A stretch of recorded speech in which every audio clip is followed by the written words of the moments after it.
Welcome to Dependable Flame, where we explore vintage petrol lighters, ashtrays, tobacciana, and other useful mechanisms.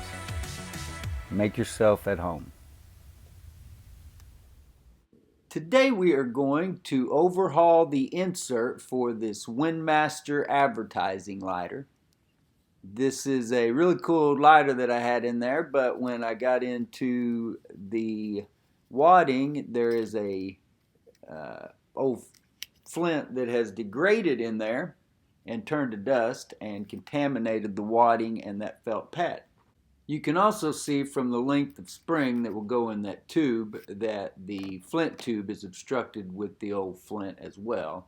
We are also going to replace the wick while we're at it. You can see there where that old Flint had degraded and turned to dust in that old wadding. So we're going to start with the crooked pick here, pulling the wadding out, and realize very quickly that this lighter is not just full of wadding, but sawdust. So I'm going to take a moment here and get a dish underneath me because I really didn't have a lot of experience with emptying one of these of the sawdust, and I didn't want to just dump it all over my table. There was an inner and an outer felt pad, and you can see that sawdust underneath that lower felt pad was really packed in there. So I took the pick here and I'm breaking it up as best I can. Like I said, I'm trying not to spread this all over my workspace here, and I've just got this small little petri dish to dump it in, or Pyrex dish. So I'm trying to be careful, and it looked like the sawdust maybe had been wet, or maybe, well, obviously it's been wet. It's been wet with lighter fluid, but it looked in places like it had been wet in a way that it shouldn't have been, in a way that it had left a residue and sort of caked that sawdust into the corners. So it really wasn't that hard. Just coming in contact with the pick pretty much broke it up. But you weren't just going to shake a toothpick around down there and get it all to come out. You can see now that we have the wick exposed.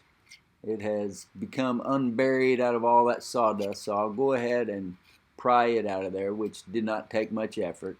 It was pretty degraded, pretty much kind of threadbare, and didn't really look structurally viable as it was. So I go ahead now and dig into the corners. It'll take me a minute here. It really took me a little bit longer to get all that sawdust broken loose than I thought it would. But like I said, once I was able just to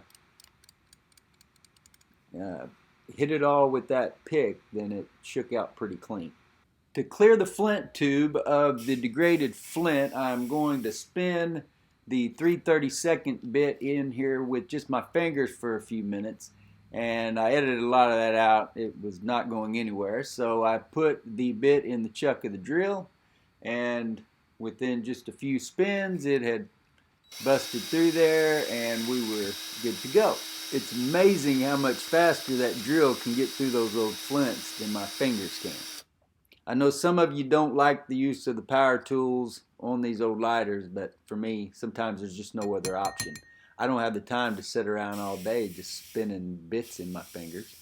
Now we will go ahead and get this cleaned up and ready to replace the wick and wadding in. Obviously, we're not going to put sawdust back in there, but I will be using cotton balls. Just household disinfectant wipe and a toothpick here to clean all this out. It wasn't real dirty and it came out very clean. We're going to re-wick this with the copper woven Zippo style wick, the stiff, bendable type wick that most of you are probably used to. I'll go ahead and tighten this down. I don't know, maybe the last half inch or so, inch, half inch.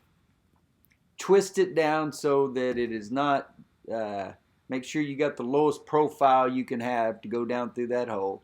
With this lighter, it turned out to be really a non-issue. I probably could have just slid it down in there as it was. No big deal. So I always hold it in place right there. You'll see later that it ended up slipping down on me a little bit, and I end up getting to trim this wick up.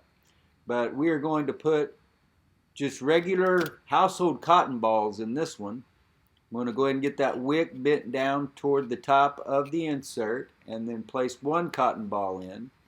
Then I'm going to fold the wick down around that and then put in another cotton ball and then be able to fold the wick again to run down along the bottom of the insert of the lighter.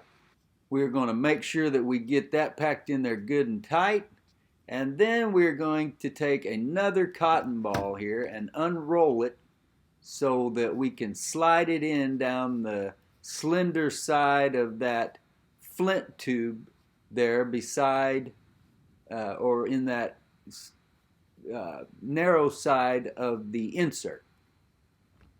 So if you try to cram the whole width of that cotton ball in there, it won't work. You got to thin it out.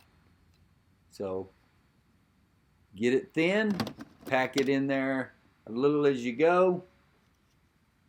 Make sure that you don't just have that area of your insert left to just have fluid sloshing and more or leaking out more easily. It may not be a major issue, but it would definitely damage your fuel economy that you're getting out of your lighter. It seems like I use the organic cotton coil on most of the lighters that I change the wadding out on these days.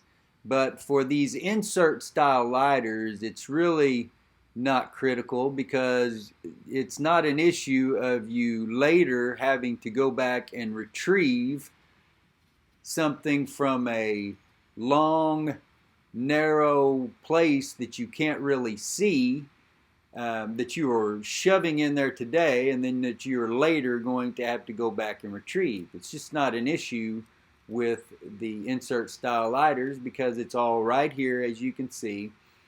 Some of them will have a plate on the bottom, but for the most part, insert style lighters are sealed by the friction between the insert and the case, and then the felt pad on the bottom of the insert that is the last barrier between the air and the fuel. This felt pad was donated from another Windmaster that I had in the salvage room. I am now going to replace the Flint and the Flint spring and screw. You can see the Flint going down the tube there, followed by the spring, and then we will tighten the screw down. I was a little bit concerned at how this lighter sparked when I was making this video. It doesn't seem an issue to me now. We are going to have to trim up that wick. It was just a little bit too long. And bloom out the top of the wick with our paring knife here, or screwdriver, or whatever you might have. That will give you the maximum opportunity for ignition amongst your fuel, your air, and your wick. Now we're going to take our Zippo Fuel and get this filled up. For once I managed not to overfill it, so I was able just to fold this felt pad down here again. I really shouldn't have done it, but I was afraid Montas might be watching and get upset if he saw me not light the lighter. So I made the decision to fold it down and carefully, without the slipcase, strike the lighter anyway. And it took me a strike or two, but it worked out okay. Until next time.